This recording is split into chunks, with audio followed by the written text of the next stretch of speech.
Bisan minus ang mga sakyanan sa kadalanan, mga driver gipahimangnuan nga di mo kumpiyansa. Pipila sa mga nahitabong disgrasya sa syudad sa Talisay nahuli kam. Ang detalye sa report ni Femery Dumabo. Nabantayan sa mga kawani sa City of Talisay Traffic Operations Development Authority kon City Toda nga diminos ang mga sakyanang mag-agian sa mga dagkong daan sa Talisay City. Kinihuman mas gipahugtan ang quarantine classification sa tibuok Sugbo.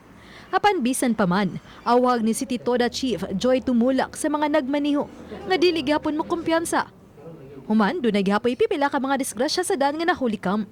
Sama na lang ni ining van nga kusog na kapadagan diha sa Dan and Bacalso sa Barangay Lawaan 1. Wala nakakontrol ang driver sa sakyanan, maong nidumbol kini sa SUV ug nakaangin pa sa laing auto sa atubangan. Ang nadumbulan nga mga sakyanan naghunong kay nagpaabot sa go signal aron maka-left turn.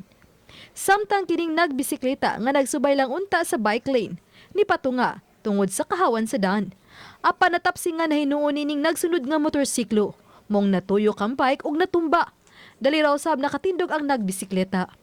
Samtang nasara sa usab kining motorsiklo nga palabang sa Dan Uldog diha sa Cebu South Coastal Road kay nilihay sa ikatagbo nga bisikleta. Natumba ang nagmotorsiklo, samtang nilahos ra usab ang nagbisikleta. Uba ni Jun Solon. Ako si Femery Dumabok. Balitang Bisdak.